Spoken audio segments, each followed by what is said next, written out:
الحمد لله وحده والصلاة والسلام على من لا نبي بعده প্রশংসা আল্লাহর, শান্তি অবতীর্ণ হোক তার রাসূলের উপর সাল্লাল্লাহু আলাইহি ওয়াসাল্লাম। সম্মানিত উপস্থিতি, রাত অনেক গভীর, সময় সংক্ষিপ্ত, তবে আপনাদের কাছে অনুরোধ থাকবে যে যেহেতু আমরা অনেক দূরে যাব, আব্দুর রহিম যাবে দিনাজপুর, আপনাদের ওস্তাদজি যাবে রাজশাহী এবং আমি ফিরব জামিয়া সালাফিয়া রূপগঞ্জ, তথা আপনাদের এখানে যতজন উপস্থিত আছেন সবার চেয়ে দূরে দূরে আমরা ফিরব। এই জন্য ধৈর্যচ্যুতি হওয়ার আগেই আমরা বক্তব্য শেষ করব। তবে যতক্ষণ আমরা বক্তব্য শেষ না করছি ততক্ষণ আপনাদের বসে থাকতে হবে, পারবেন না? একদম শেষ পর্যন্ত অনুরোধ থাকবে যে আপনারা বক্তব্যের পরিবেশ বজায় রাখবেন। এতক্ষণ ধৈর্য ধরেছেন, আরো কিছুক্ষণ ধৈর্য ধরতে পারবেন ইনশাআল্লাহ। আল্লাহ তৌফিক দান করুন। আল্লাহ। আমি আমার বক্তব্য দুটো অংশে ভাগ করব। প্রথম অংশ আল্লাহর আযাব এবং গজব, দ্বিতীয় অংশ ইসলামের রাষ্ট্র। আল্লাহর আযাব এবং গজবের কথা কেন বলছি? আমরা আমাদের চোখের সামনে দেখতে পাচ্ছি যে বর্তমান পৃথিবীর সবচেয়ে শক্তিশালী রাষ্ট্র আমেরিকা, যার কাছে ফায়ার সার্ভিস, আগুনকে কন্ট্রোল করার পৃথিবীর সকল উন্নত প্রযুক্তি আছে এবং এই সকল উন্নত প্রযুক্তির সর্বোচ্চ ব্যবহার, তথা এক জায়গায় আগুন লাগলে যত কর্মী নিয়োগ করা হয়, তো পুরো রাষ্ট্রে আগুন লাগলে যত কর্মী নিয়োগ করা হবে তার সকল কর্মী, সকল ব্যবস্থাপনা এক ছোট্ট আগুন নিভানোর জন্য ব্যয় করা হয়েছে। গত 10-15 দিন অতিক্রম হয়েছে, এখন পর্যন্ত আগুনকে নিয়ন্ত্রণ করা সম্ভব হয়নি, যার মাধ্যমে আল্লাহ সুবহানাহু ওয়া তাআলা প্রমাণ করে দিয়েছেন যে আল্লাহ সুবহানাহু ওয়া তাআলা এখনো তার আযাব এবং তার গজব পাঠাতে সক্ষম। এবং এই কথাই আল্লাহ সুবহানাহু ওয়া তাআলা কোরআন মাজিদে বলেছেন, আফা আমিনা আহলুল কুরা আন ইয়াতিয়াহুম বাসুনা বায়াতান ওয়া হুম নাঈমুন। আজকের যুগে মানুষ কি নিরাপদ হয়ে গেল? ঢাকাবাসী, দুবাইবাসী, সিঙ্গাপুরবাসী, আমেরিকা, ইসরায়েলবাসী কি নিজেদেরকে নিরাপদ মনে করে নিল?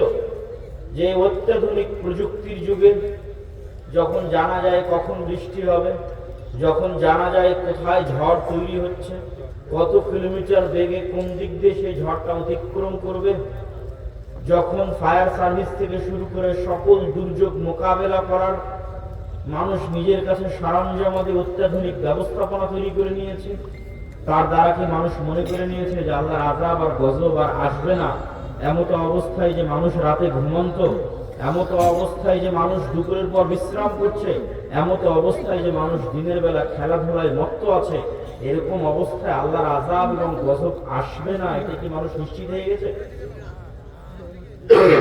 যদি মানুষ নিশ্চিত হয়ে গিয়ে থাকে তাহলে আল্লাহ সুবহানাহু ওয়া তাআলা এবার নিদর্শন দিচ্ছে যে অতীতে আল্লাহ আমাদের চেয়ে শক্তিশালী জাতিদেরকে ধ্বংস করে দিয়েছে। অতীতে আল্লাহ নিজে বলছেন, আল্লাহ সুবহানাহু ওয়া তাআলা পবিত্র কোরআন মাজিদে বলেন, ওয়া কুল্লান আখাযনা বিযামবিহি। অতীতের আমি যত শহর, নগর, বন্দর ধ্বংস করে দিয়েছি সবগুলো ধ্বংস করেছি পাপের কারণে। ফামিনহুম মান আখাযাতহুমুস সাইহা। কাউকে ধ্বংস করেছি বিকট আওয়াজে, কাউকে ধ্বংস করেছি প্রচন্ড ঝড় বাতাসে, কাউকে ধ্বংস করেছি ফাখাসাফনা বিহিল আরদ, কাউকে ধ্বংস করেছি মাটিতে ধসিয়ে, কাউকে ধ্বংস করেছি পানিতে ডুবিয়ে। আল্লাহ সুবহানাহু ওয়া তাআলা আরো বলেন যে আমি অতীতে কত শত শহর ও বন্দর ধ্বংস করেছি যারা অহংকারী হয়ে গেছিল, বাতিরাত মাঈশাতাহা, যাদের উন্নত লাইফস্টাইল, উন্নত জীবনযাপন, উন্নত সভ্যতা তাদেরকে অহংকারী করে তুলেছে। তো তাদের ওই উন্নত শহর, উন্নত প্রযুক্তি, উন্নত সভ্যতাকে এমন ভাবে ধ্বংস করে দিয়েছি যে তাদের ওই বসবাস করার জায়গা আর পরবর্তীতে বসবাসের যোগ্যই থাকে না। আজকের যদি দুবাইয়ের উদাহরণ নেন, তো আল্লাহ অতীতে এরকম বহু দুবাই ধ্বংস করে দিয়েছে। আজকের যদি লস অ্যাঞ্জেলসের উদাহরণ নেন, এরকম বহু লস অ্যাঞ্জেলস আল্লাহ অতীতে ধ্বংস করে দিয়েছে, যেখানে উন্নত লাইফ স্টাইল ছিল, যেখানেও একটা ফ্ল্যাট এবং একটা প্লট ক্রয় করার জন্য মানুষ কোটি কোটি টাকা ব্যয় করত। কিন্তু আল্লাহ বলছে আমি কেমন ভাবে ধ্বংস করেছি, যে আর পরবর্তীতে বসবাসেরই যোগ্য থাকেনি, এভাবে ধ্বংস করে দিয়েছে। সম্মানিত উপস্থিতি, আল্লাহ সুবহানাহু ওয়া তাআলা কোরআন মাজিদে অতীতে কয়েকটা কওমের ধ্বংসের বিবরণ দিয়েছেন। আমি সংক্ষিপ্তভাবে আপনাদের সামনে তুলে ধরব। নূহ আলাইহিস সালাতু ওয়াস সালামের কওমের ধ্বংসের বিবরণ দিয়েছেন, লূত আলাইহিস সালাতু ওয়াস সালামের কওমের ধ্বংসের বিবরণ দিয়েছেন, আদ জাতির ধ্বংসের বিবরণ দিয়েছেন, সামুদ জাতির ধ্বংসের বিবরণ দিয়েছেন, ফিরআউনের ধ্বংসের বিবরণ দিয়েছেন, কারুনের ধ্বংসের বিবরণ দিয়েছেন।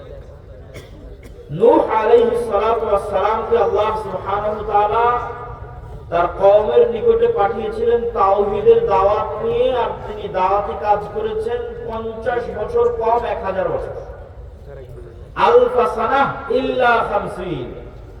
কোরআনের আয়াত যে 1000 বছর দাওয়াতি কাজ করেছে, 50 বছর কম, 950 বছর। তো যখন এই দাওয়াতি কাজে তার কওম বিরক্ত হয়ে গেছে, তখন তার কওম বলতেছে ইয়া নূহ, হে নূহ, তুমি অনেক আমাদেরকে ডিস্টার্ব দিয়েছো, ফাতিনা বিমা তাইদুনা। তো এতদিন যে 950 বছর আমাদের ভয় দেখালে যে এটা না করলে আল্লাহর আযাব এবং গজব আসবে, তো আজকে আল্লাহর সে আযাব এবং গজব নিয়ে আসো যদি তুমি সত্যবাদী হও। নাউযুবিল্লাহ।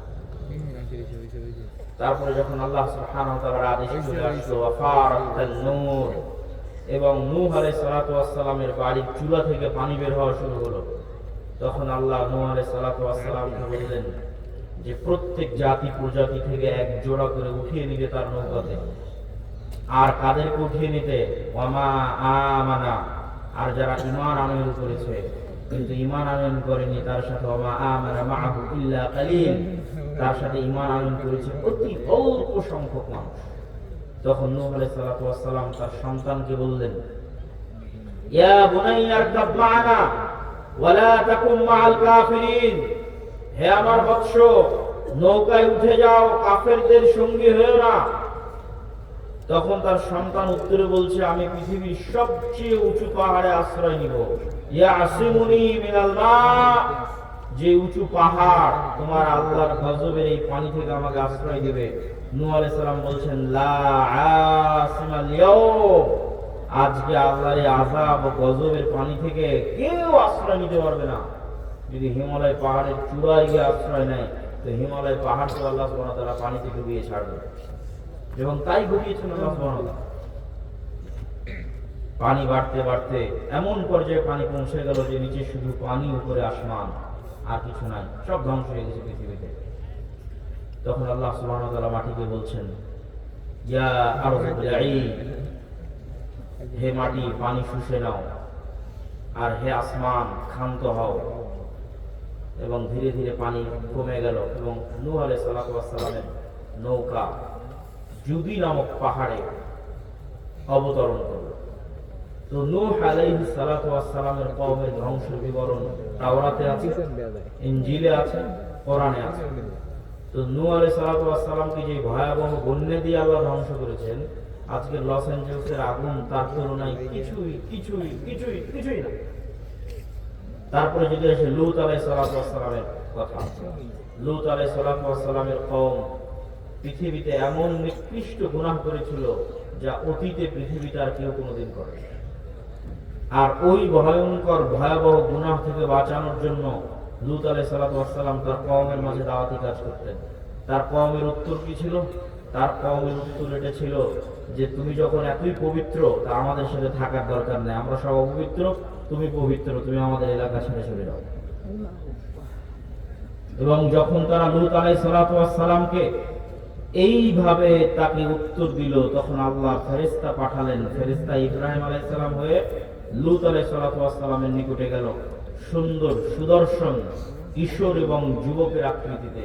তখন ওই অঞ্চলের যারা মানুষ, নিকৃষ্ট পশুতুল্য মানুষ, তারা তখন তাদের লোলুপ দৃষ্টি এই ফেরেশতাদের দিকে দিল। লূত আলাইহিস সালাম তখনও জানতেন না তারা ফেরেশতা। তখন লূত আলাইহিস সালাম ভয় পেয়ে গেলেন, আলাইসা মিনকুম রাজুলুর রাশীদ, তোমাদের মধ্যে কি একজনও পবিত্র মানুষ নাই?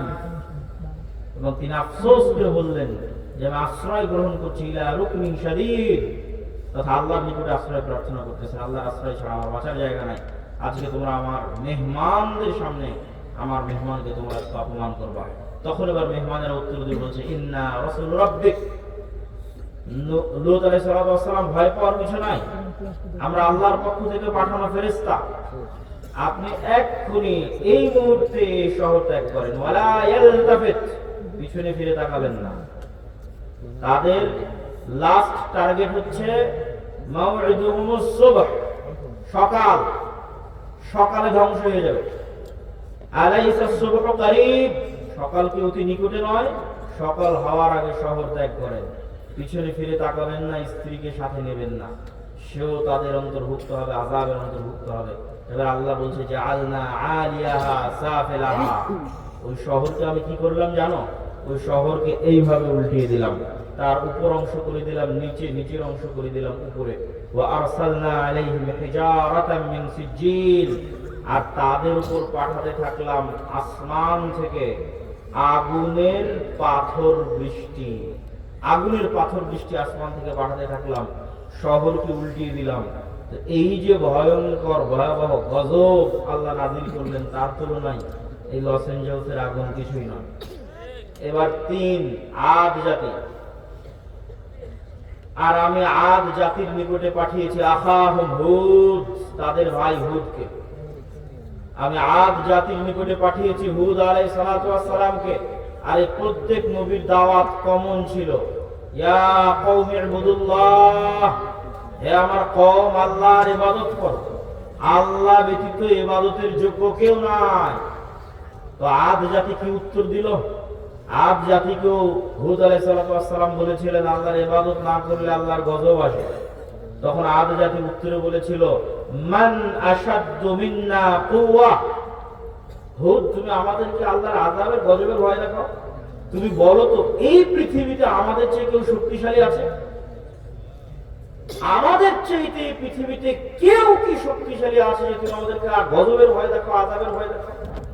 তো মজাকের কথা যে আদ জাতির উপর গজব আসবে। যেমন আমাদের কাছে মজাক মনে হতে পারে আজকে পৃথিবীর সবচেয়ে শক্তিশালী রাষ্ট্র ইসরায়েল, সবচেয়ে শক্তিশালী রাষ্ট্র আমেরিকা, তাদের উপর আবার কি আসতে পারে, আর তাদেরকে কে আবার ক্ষতিগ্রস্ত করতে পারে? ঠিক যেভাবে আদ জাতি বলেছিল মান আশাদ্দু মিন্না কুওয়া, তখন আল্লাহ বলেছিলেন আওয়ালাম ইয়ারাউ, তারা কি জানে না আন্নাল্লাহাল্লাযী খালাকাহুম, যে তারা যতই শক্তিশালী হোক, যতই উন্নত সভ্যতার হোক, তার শক্তি বাড়তে বাড়তে বাড়তে বাড়তে পৃথিবীর মানুষের শক্তি সভ্যতার যদি শেষ সীমায় পৌঁছে যায়, তবুও লাস্ট রেজাল্ট হচ্ছে আল্লাহ তাদের সৃষ্টিকর্তা, ওরা সৃষ্টিজীব। তো শক্তি কার বেশি হবে? সৃষ্টিকর্তার বেশি হবে। এটাই যুক্তির কথা, এটাই লজিকের কথা। তো আমেরিকা ইসরায়েলের শক্তি যতই বেশি হোক, আল্লাহ সুবহানাহু ওয়া তাআলা আমেরিকা এবং ইসরায়েলের যদি সৃষ্টিকর্তা হন, তাহলে দিন শেষে শক্তি কার বেশি? তখন আদ জাতিকে আল্লাহ সুবহানাহু ওয়া তাআলা ধ্বংস করলেন বিরিহিন সরসরিন আতিয়া, প্রচন্ড ঝড়ো বাতাস এবং প্রচন্ড ঠান্ডা, প্রচন্ড ঝড়ো বাতাস এবং প্রচন্ড ঠান্ডা। আর এই প্রচন্ড ঝড়ো বাতাস আর প্রচন্ড ঠান্ডা বাতাস চলল 1 সপ্তাহ ব্যাপী, এবং এই 1 সপ্তাহ ব্যাপী প্রচন্ড ঝড়ো বাতাসে তারা হয়ে গেল গোড়া কাটা খেজুর গাছের ন্যায়। যারা বলেছিল তারা পৃথিবীর সবচেয়ে শক্তিশালী, তৎকালীন যুগের সবচেয়ে উন্নত, সবচেয়ে সভ্য নগরীকে আল্লাহ সুবহানাহু ওয়া তাআলা ধ্বংস করে দিলেন। এবার আসি সামুদ জাতির কথা। সামুদ জাতির নিকটে আল্লাহ পাঠিয়েছিলেন তাদের ভাই সালেহকে। সালেহ আলাইহিস সালাতু ওয়াস সালাম একই কথা তার কওমকে বললেন, আর তার কওমকে আল্লাহর নিদর্শন হিসেবে পেশ করলেন নাকাতুল্লাহ, আল্লাহর উটনি। এই আল্লাহর উটনি আল্লাহর জমিনে চলবে, তোমরা একে ক্ষতি করার চেষ্টা করিও না, ক্ষতি করলে আল্লাহর গজব আসবে। ওয়ালাহা শিরবুম মালুম, 6 দিন তোমাদের জন্য কুয়ায় পানি পানের, একদিন আল্লাহর উটনির জন্য। যেই দিন আল্লাহর উটনি পানি পান করবে সেই দিন উটনি থেকে এই পরিমাণ দুধ হতো যে সমগ্র সামুদ জাতি সেই দুধ দহন করে নিয়ে খেয়ে বাড়িতে নিয়ে শেষ করতে পারত না। আল্লাহ আকবার। কিন্তু এই নিয়ামত তাদের সহ্য হয়নি, তারা অহংকারী। অহংকারী হয়ে সালেহ আলাইহিস সালাতু ওয়াস সালামকে বলছে ফাআকারুহা, কেটে নিয়ে উটনির পা কেটে নিয়ে সালেহ আলাইহিস সালাতু ওয়াস সালামকে বলছে ফাতিনা বিমা তাইদুনা, আযাবের ভয় দেখাতে যে তোমার আল্লাহর উটনির পা কেটে নিয়েছে, এবার আযাব নিয়ে আসো। কোথায় আযাব? আযাব নিয়ে আসো। ফাখাযাতহুমুস সাইহা, কোথায় এসেছে ফাখাযাতহুমুর রাজফা, বিকট আওয়াজ, এমন বিকট আওয়াজ যে বিকট আওয়াজে তারা হয়ে গেল ওয়াহুম জাতিমিন। মুফাসসিরিনে কেরাম লিখছেন জাতিমিনের অর্থ যে যে যেখানে যে অবস্থায় ছিল সে অবস্থায় থেকে গেল। কেউ চা পান করছিল তো চা হাতে নিয়ে ওভাবেই থেকে গেল, বিকট আওয়াজের সাথে সাথে ওভাবে মৃত্যু হয়ে গেছে, ওভাবে থেকেও গেছে। কেউ দৌড়াচ্ছিল ও দৌড়ানো অবস্থায় থেকে গেছে, কেউ খাবার খাচ্ছিল খাবার খাওয়া অবস্থায় থেকে গেছে, কেউ গোসল করছিল গোসল অবস্থায় থেকে গেছে। ওহুম জাতিমিন, এক বিকট আওয়াজে পৃথিবীর তৎকালীন পৃথিবীর সবচেয়ে শক্তিশালী সম্প্রদায় এক বিকট আওয়াজে ইনস্ট্যান্ট যে যেখানে যে অবস্থায় ছিল সেভাবে থেকে গেছে, দুনিয়া থেকে বিদায় নিয়ে নিয়েছে। এই ছিল সামুদ জাতির ঘটনা।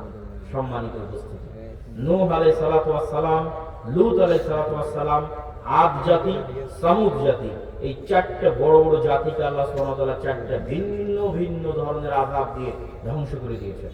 আর আল্লাহ আরো বলেছেন আফা আমিনা আহলুল কুরা, আজকের যুগের মানুষেরা কি নিজেকে নিরাপদ মনে করে নিয়েছে যে আল্লাহর আযাব ও গজব আসবে না? যদি নিরাপদ মনে করে নিয়ে থাকে তাহলে তারা যেন তাদের ভুলকে সংশোধন করে নেয়। আল্লাহর আযাব এবং গজব যে কোনো মুহূর্তে আসতে পারে, যে কোনো সময় আসতে পারে। আর লস অ্যাঞ্জেলস ক্যালিফোর্নিয়ায় যে আগুন জ্বলতেছে, এরকম আগুনে যদি সারা পৃথিবীও জ্বলে যায় তবুও হক হবে। এই জন্য হক হবে যে সারা পৃথিবীর মানুষের চোখের সামনে, সারা পৃথিবীর সকল রাষ্ট্রনেতার সামনে, BBC, CNN, Al Jazeera, TV channel, Facebook, YouTube সব লাইভের সামনে 60,000 নিরস্ত্র নিরীহ মানুষকে গাজায় হত্যা করা হয়েছে। সারা পৃথিবীর সব রাষ্ট্রপ্রধান দেখেছে, সারা পৃথিবীর সব মানুষ দেখেছে।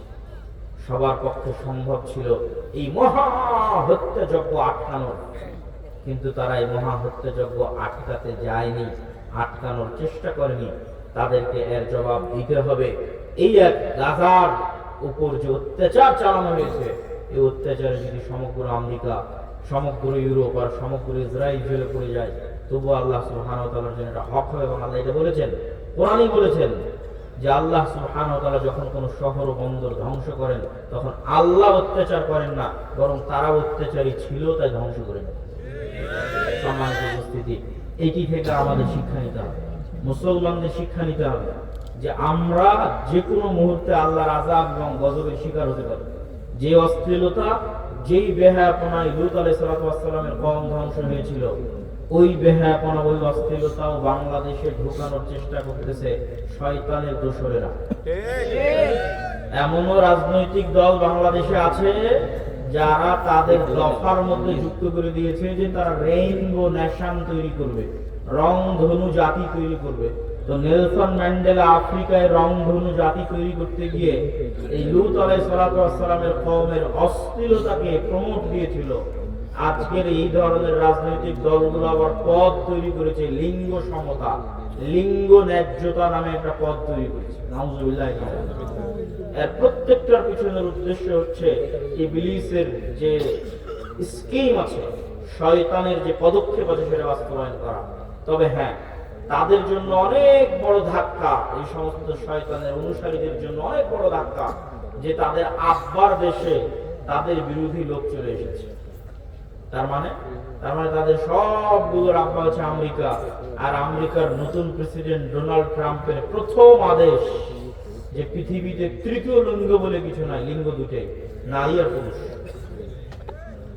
আমেরিকার জন্য ডোনাল্ড ট্রাম্পের প্রথম আদেশ। এত ভয়ঙ্কর আদেশ হওয়ার কারণ, এদের প্রেক্ষাপট আপনাদের জানা থাকা উচিত। এই সমস্ত যে রাজনৈতিক দলগুলো আছে এদেরকে উত্তর দেওয়ার জন্য জানা থাকা উচিত। সেটা হচ্ছে ইলন মাস্ক।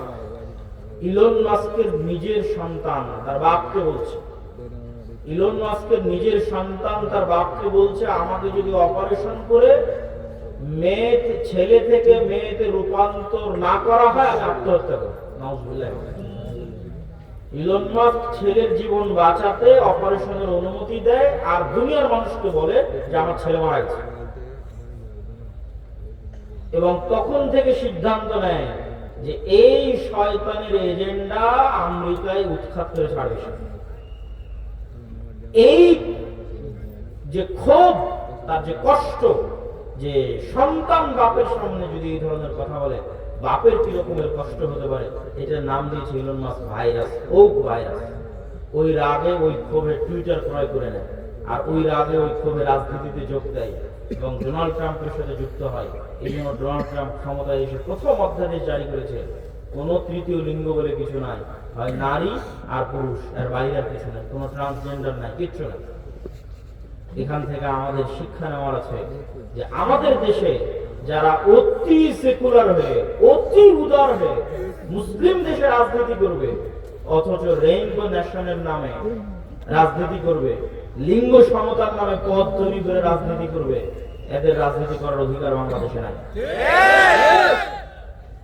আমি ওই দলকে নাম না নিয়ে উদাত্ত আহ্বান জানাবো যে বাংলাদেশের মানুষের মনোভাব, বাংলাদেশের মানুষের সামাজিক মূল্যবোধ বোঝার চেষ্টা করতে হবে। আল্লাহর চেয়ে শক্তিশালী কেউ নয়। আদ সামুদ জাতি ধ্বংস হয়ে গেছে, নূহ আলাইহিস সালাতু ওয়াস সালামের কওম, লূত আলাইহিস সালাতু ওয়াস সালামের কওম ধ্বংস হয়ে গেছে। অশ্লীলতা ছড়াতে চাইলে ধ্বংস হয়ে যেতে হবে। বক্তব্যের দ্বিতীয় অংশ, বক্তব্যের প্রথম অংশ শেষ, বক্তব্যের দ্বিতীয় অংশ, ইসলামী রাষ্ট্র। ইসলামী রাষ্ট্র প্রতিষ্ঠা করার বিষয়টা এখন বাংলাদেশে অন্যতম একটি আলোচিত ইস্যু। কেউ কেউ মনে করতেছে তারা ভোটের মাধ্যমে, রাজনীতি করে, গণতন্ত্রের মাধ্যমে ইসলামী রাষ্ট্র প্রতিষ্ঠা করবে, অথচ আমরা কোরআন এবং হাদিস পড়ে বুঝতেছি যে আপনি ততক্ষণ পর্যন্ত মুমিন হতে পারবেন না যতক্ষণ না আপনি তাগুতের কাফের না হন। আপনি ততক্ষণ মুমিন হতে পারবেন না যতক্ষণ না আপনি নিজেকে কাফের বলে ঘোষণা করবেন যে আমি তাগুতের কাফের। কে ঘোষণা করেছিল? ইব্রাহিম আলাইহিস সালাম ঘোষণা করেছিল, কাফারনা বিকুম, তোমাদের কাফের, তোমাদের মূর্তির কাফের। ইব্রাহিম আলাইহিস সালাম ঘোষণা করেছিলেন তোমাদের কাফের, তোমাদের মূর্তির কাফের, এবং তিনি তার জাতির শিরক থেকে নিজেকে মুক্ত ঘোষণা করেছিলেন। এজন্য আল্লাহ কোরআনে বলেছেন, আমায় ইয়াকফুর বিত্তাগুত, আগে তাগুতকে অস্বীকার করতে হবে, কাফের হতে হবে, ওয়ায়ুমিন বিল্লাহ, তারপর আল্লাহর পরিমাণ আনে। আপনি যদি বলেন যে আমি রাষ্ট্রে ইসলাম প্রতিষ্ঠা করতে চাই, তো রাষ্ট্রে ইসলাম প্রতিষ্ঠার সবচেয়ে বড় শত্রু যেগুলো, এগুলোর কাফের হতে হবে। তো রাষ্ট্রে ইসলাম প্রতিষ্ঠার সবচেয়ে বড় শত্রু হচ্ছে গণতন্ত্র, রাষ্ট্রে ইসলাম প্রতিষ্ঠার সবচেয়ে বড় শত্রু হচ্ছে সমাজতন্ত্র, রাষ্ট্রে ইসলাম প্রতিষ্ঠার সবচেয়ে বড় শত্রু হচ্ছে সেকুলারিজম, ধর্মনিরপেক্ষ মতবাদ। মানুষ বলে গত 16 বছর অমুক এটা করেছে, গত 16 বছর অমুক এটা করেছে। এইটা কেন কেউ বলে না গত 16 বছর কি দেশ ইসলামী আইন অনুযায়ী চলতো? কথা বলেন, ইসলামী আইন অনুযায়ী চলতো? গত 16 বছর দেশ চলতো গণতান্ত্রিক নিয়ম অনুযায়ী, তাই নয় কি? গত 16 বছর দেশ চলতো ধর্মনিরপেক্ষ মতবাদ অনুযায়ী। তাহলে গত 16 বছরে আয়নাঘর কোন ব্যক্তি তৈরি করেনি, গণতন্ত্র নিজে তৈরি করেছে। গত 16 বছর হাজারো লক্ষ মানুষকে গুম কোন ব্যক্তি করেনি, ধর্মনিরপেক্ষ মতবাদ নিজে খুন এবং গুম করেছে। কিন্তু এইটা মুসলমানদের বুঝতে দেওয়া হয়, মুসলমানদের সামনে একটা মূলা ঝুলিয়ে দেওয়া হয়। যখনই সিস্টেম কাজ করে না, তখন ওই সিস্টেমের যে প্রধান থাকে ওর উপর রাগ উঠিয়ে দেওয়া হয়। তারপরে প্রধান যখন শুনে যায়, রাগ শেষ, সিস্টেম তো উঠে আছে। আপনাকে বুঝতে হবে যে গুম, খুন, আয়নাঘর সিস্টেম তৈরি করেছে, গণতান্ত্রিক সিস্টেম তৈরি করেছে, সেকুলার সিস্টেম তৈরি করেছে। এই সিস্টেম যদি থাকে, জুলুম থাকবে। এই সিস্টেম যদি থাকে, অন্যায় অবিচার থাকবেই থাকবে। ব্যক্তির সাথে অন্যায় অবিচার সম্পৃক্ত নয়, সিস্টেমের সাথে অন্যায় অবিচার সম্পৃক্ত। আমরা শুধু নামে স্বাধীন হয়েছি, কিন্তু নিয়ম কানুন, শিক্ষা ব্যবস্থা, আইন, আদালত সবকিছু ব্রিটিশদের রেখে যাওয়া। ওই সিস্টেমই চলতেছে। ব্রিটিশ আর্মিতে যে আইন ছিল ওই আইন পাকিস্তান আর্মিতে, পাকিস্তান আর্মিতে ওই আইন ইন্ডিয়ান আর্মিতে, ইন্ডিয়ান আর্মির আইন পাকিস্তান আর্মিতে, পাকিস্তান আর্মির আইন বাংলাদেশ আর্মিতে, সব জায়গায় ব্রিটিশ আইন চলতেছে। সম্মানিত উপস্থিতি, তাহলে আপনি যতক্ষণ ওই সিস্টেমের কাফের না হবেন ততক্ষণ আপনি ইসলামকে রাষ্ট্র ক্ষমতায় প্রতিষ্ঠা করবেন, এটা অলিক স্বপ্ন, অলিক কল্পনা যে সেকুলারিজমের মধ্যে দিয়ে ইসলাম রাষ্ট্র ক্ষমতায় প্রতিষ্ঠিত হবে। বিকৃত ইসলাম প্রতিষ্ঠিত হতে পারে, কম্প্রোমাইজ ইসলাম প্রতিষ্ঠিত হতে পারে, অবিকৃত শক্তিশালী ইসলাম কখনো এই সমস্ত তন্ত্র মন্ত্র দিয়ে প্রতিষ্ঠিত হবে না, যে তন্ত্র মন্ত্রকে তৈরি করা হয়েছে ইসলাম যেন রাষ্ট্র ক্ষমতায় যেতে না পারে তার জন্য। 2 নাম্বার, রাষ্ট্র ক্ষমতা ইসলাম প্রতিষ্ঠা করার কি আমরা মুসলমানেরা যোগ্য? এইটার উত্তর আপনাকে দিতে হবে। ইসলামের রাষ্ট্র ক্ষমতার ব্র্যান্ডিং হচ্ছে ন্যায় বিচার এবং সত্যবাদিতা। এটা হচ্ছে রাষ্ট্র ক্ষমতায় ইসলামের ব্র্যান্ডিং। মোহাম্মদ বিন কাসেম যখন সিন্ধুতে অভিযান করে, তারিক বিন জিয়াদ যখন স্পেনে অভিযান করে, ইতিহাস ঘেটে দেখেন যে সিন্ধুতে অভিযান করেছে ইসলাম প্রচারের জন্য না অন্যায় দূর করার জন্য?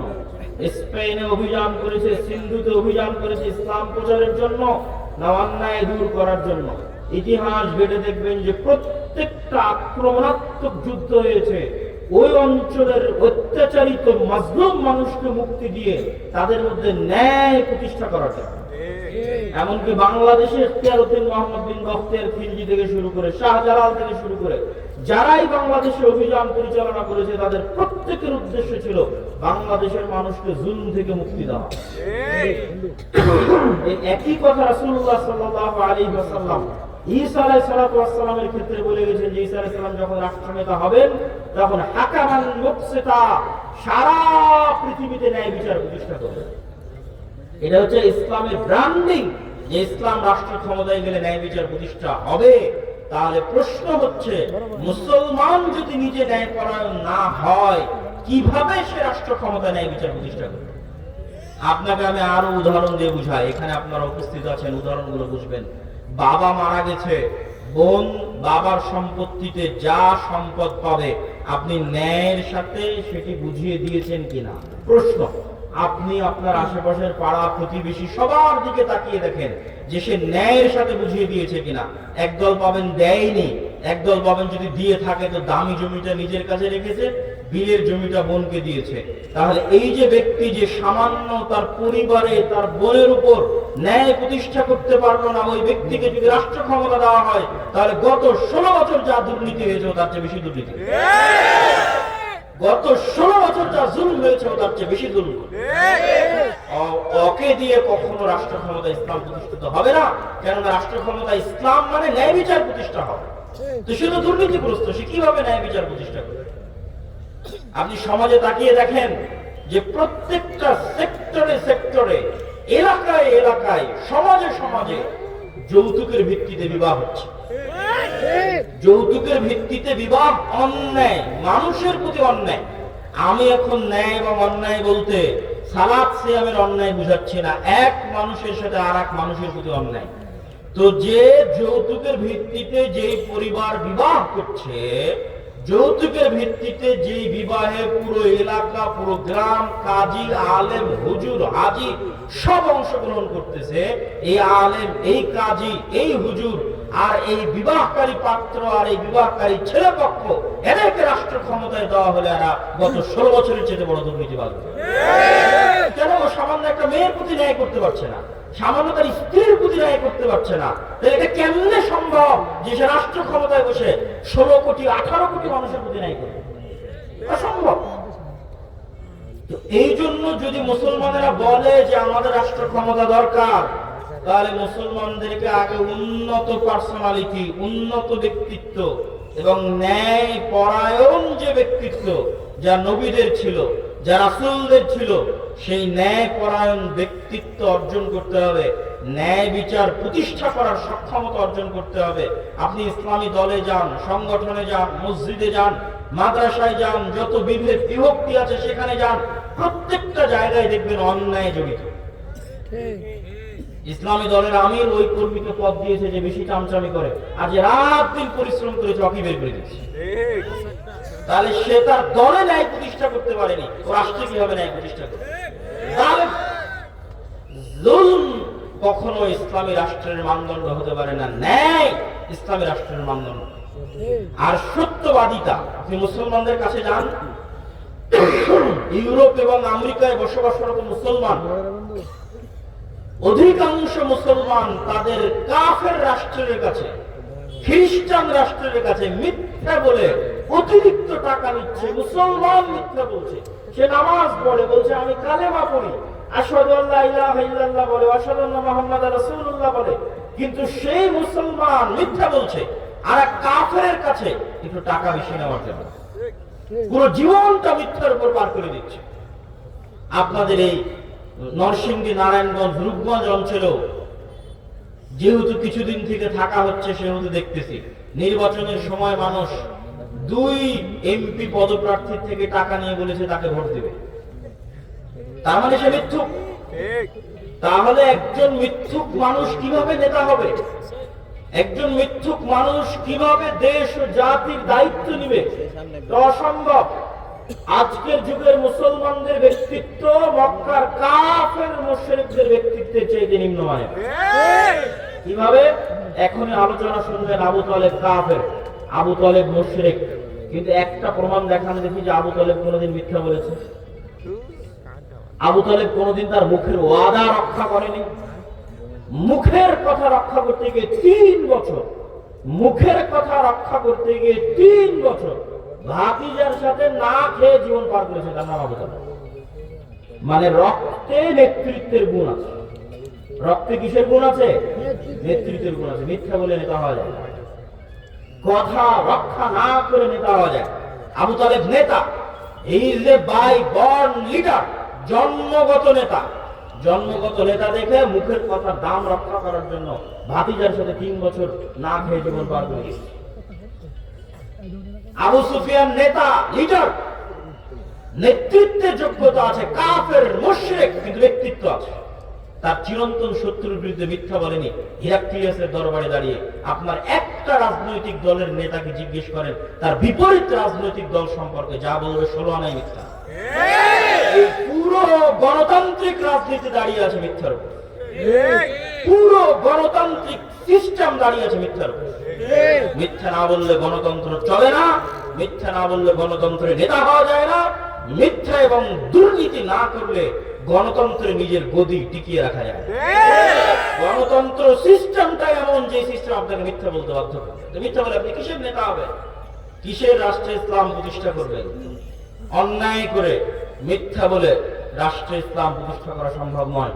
মুসলমানরা যদি বলে যে আমরা রাষ্ট্রে ইসলাম প্রতিষ্ঠা করতে চাই, তাহলে আগে মুসলমানদেরকে দায়িত্ব নিতে হবে যে তারা ইনজাস্টিস, অন্যায়ের বিরুদ্ধে শক্ত থাকবে। যেমন আজকে নরসিংদীর যুবকেরা যদি বলে যে হ্যাঁ তারা রাষ্ট্র ইসলাম প্রতিষ্ঠা করতে চায়, তাহলে তুমি আগে নিশ্চিত করো যে তোমার নরসিংদীর নোয়াগাঁওয়ে কোথাও যেন একটা মেয়েরও যৌতুকের ভিত্তিতে বিবাহ না হয়। জুলম হবে আর মুসলমান চাই দেখবে ওই মুসলমানকে আল্লাহ নেতা বানাবে, নাউযুবিল্লাহ। জুলম হবে, মুসলমান চাই দেখবে আর সেই মুসলমানকে আল্লাহ নেতা বানাবে ইসলামের নামে। আস্তাগফিরুল্লাহ আলাযীম। তুমি যদি বলো রাষ্ট্র ইসলাম প্রতিষ্ঠা